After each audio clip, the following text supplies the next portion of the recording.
Hi everyone, in today's video we're going to learn a very important line that you must definitely know if you play the Italian game. If you play it as white, this is going to be a very strong weapon where you can set up a lot of traps for your opponent. And if you play the Italian game as black and you play the move bishop to c5, after e4, e5, knight to f3, knight to c6 and bishop to c4, we get the Italian game. If you play the move bishop to c5 as black, knight to f6 is the other main alternative in the position. But if you play the move bishop to c5, this is a line that you should also be aware of, because even though with correct play you will get a perfectly playable position, you need to play some accurate moves in a few critical positions. So here the main move by white is move c3, and after knight to f6 we develop and we put pressure on e4. Here white has two main options. One of them is to go d3, which at the top level has become the main move, and this will normally lead the game to quieter positions. But for amateur players, the move d4 is definitely more common, it is more direct, and it will lead to very forcing and sharp lines. So here white is trying to occupy the center, and black already has to be precise to hold the balance, although the move that black has to play here is quite natural, taking on d4. But if you wonder about moving the bishop and then planning to take on e4, this is already a position where black is in trouble, because after we take on e5 with the pawn, taking on e4 is actually very bad, because after queen to d5 we get a fork. White will either capture the knight or give a checkmate on f7, so at the very least black is losing material here.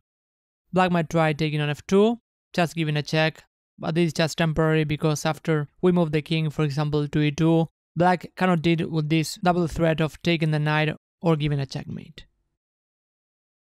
So bishop to b6 is already very bad. Just in case that you are wondering, knight to g4 might be an idea, because we have an idea to take on e5 or to take on f2. But here white has a very instructive tactic, which is quite typical in the Italian game, which is to take on f7, giving a check, and after king takes, go knight to g5, give a check, and create a discover attack against the knight. So white is getting the piece back. For example, after king to e8, queen takes, white has a material advantage. Black might take a pawn, but after we move the queen, white has an extra pawn, and more importantly, black's king cannot castle, so white has a safer king, so this is also very bad for black. So after d4, taking on d4 is pretty much forced, and here white has a few options. The sharpest, as we'll see, is going to be to take on d4, but in any case the move e5 is also very interesting, because black has to be very accurate again to keep the balance. Black has one way to have a good position here, which is the move d5, which is definitely not a move that would be natural to play if you have this position for the first time. The point is that if the knight moves, for example to e4, if the knight goes back, then we take on d4 and we get a great position with the center. But even here, after knight to e4, the move bishop to d5 is quite annoying. We attack the knight, we plan to take on d4, this pretty much forces black to play the move f5. And now after we take on d4, we have a long-term advantage where the king on e8 is having troubles to castle, because the bishop is controlling this diagonal, so white is also better here. So after the move e5, which is an interesting idea, black has one way to keep the balance, which is the move d5. So this idea of going d5, either by black or by white, is going to be a recurring idea. This whole line is going to revolve around that, whether white plays d5 or black plays d5. So here black is counter-attacking. If the bishop moves, now we get knight to e4, and the knight is stable there on e4, so the position is fairly balanced. White can take back on d4. Or the other alternative for white here is to play e takes f6, but here after black takes on c4, black is doing perfectly fine. White can take on g7. This might look a bit scary if you had this position as black for the first time, but after rook to g8, black is developing very quickly. For example, after white castles, bishop to e6, black can castle long if needed after moving the queen. Black has two bishops, so this position is already looking even better for black. So after e takes d4, if white goes e5, black goes d5, and after pawn takes d4, now again black has to be careful. If the bishop moves to any square, for example to b6, white is ready to attack black's knights. White has great control of the center, so this position is already much better for white. So black has to look for more active play. Bishop to b4 is the move that keeps the balance. And here white has a few options. I will start with the less critical options. If white blocks the check, with the knight, which is very strange. Then the simplest here is to go d5, and after pawn takes and knight takes, we get a fairly equal position. Another move is to block the check on d2 with the bishop, and here black can simply capture on d2, and after knight takes, again black has to be a bit careful about the d5 or e5 ideas. That's why the move d5 is very accurate. If the bishop moves, we simply take on e4 with the pawn, and after e takes d5, we just capture with the knight, and now we plan to castle. Black has a very solid position, but here there's just one last move that white can try to complicate the position, which is the move queen to b3, putting pressure on this knight, which is pinned. So white has an idea to take on f7, but here the simplest way for black to go is knight c to e7, and then support the knight with c6. For example, after white castle, black can castle, white can try rook f to e1, occupying the open file, and now black can go c6, holding the knight on d5, and after a move like knight to e4, knight to b6, attacks the bishop, and now black is finally ready to develop the bishop, for example, to f5 or g4. So bishop to d2 is definitely playable, but we get a lot of forcing lines, after which black is getting a decent position. That's why top level players normally avoid this line of an early d4 by white. But another sharper option is to go knight to c3, just sacrificing material to get a quick attack against black's king. And here the knight is controlling d5, so here black has to be a bit careful. White has an idea to simply castle and then push the pawns. So knight takes e4 is the critical line and the best way for black to go. And here white's main idea is to castle. So white is not afraid of giving a bunch of pawns in order to attack the king that is on e8. So now white has pressure on e4. So black has to do something about it, and here black has two main options to capture on c3, and the one that I suggest that you play is the move bishop takes c3. So taking with the knight might look tempting because black is just grabbing more material, which is a very common mistake in the opening, to take a lot of pawns while neglecting your king's safety.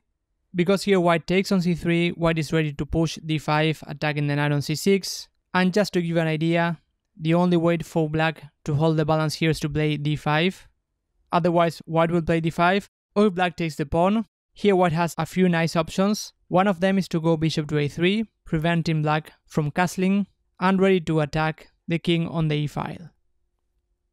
Or another more direct way to go is to go queen to b3, which is even more spectacular. We just sacrifice the rook on a1, but we have an idea to take on f7. So in this position, again, the best way for black to defend is to go d5, just sacrificing a pawn. But this position for a human is already extremely hard to defend as black. For example, here after taking the rook on a1, white will simply take on f7. If the king goes to e7, bishop to g5 develops with check, or after king to f8 and bishop to g5, the queen doesn't have any squares to go. And after knight to e7, white has a lot of attractive options like taking the bishop, or even go rook to e1, putting pressure on e7. The knight on e7 is pinned. And after taking on e7, we're going to win more material. For example, after d6, white takes on e7, we give a check, and we're going to win a queen. So white is winning a lot of material in this position while keeping his attacking chances. So taking on c3 with the knight, if you're playing as black, is extremely risky. If you're playing as white, you have great chances to win the game. So here black, best way to go is to take with the bishop. And in this position, if white takes on c3, black definitely doesn't want to get greedy and take another pawn, because here white has lots of options, but even the move queen to e1 is a simple fork. White will win the knight.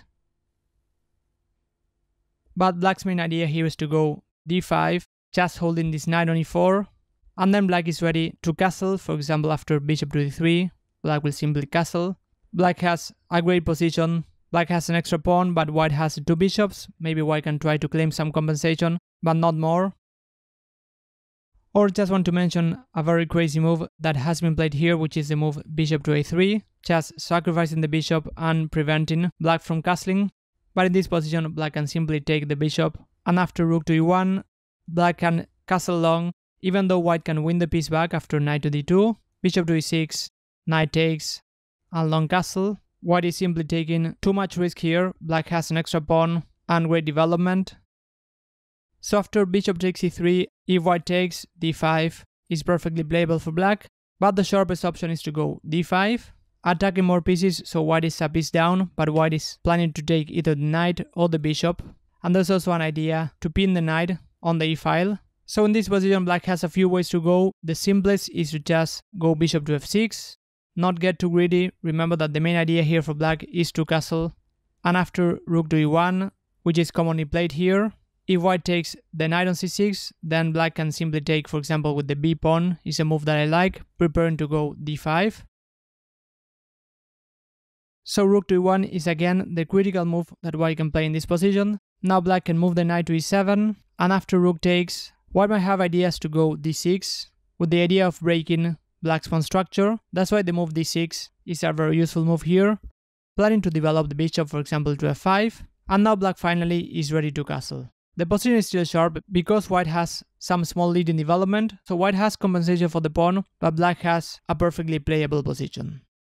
So you now know how to play with both colors in this very sharp line in the Italian game when white goes for a quick d4. Even though the lines can get quite tricky sometimes, remember the main ideas that here the move d5 either by white or black is very critical. This will help you find the strong moves much more easily. And if you want to know more about getting better at chess, I have a free course that will help you with that.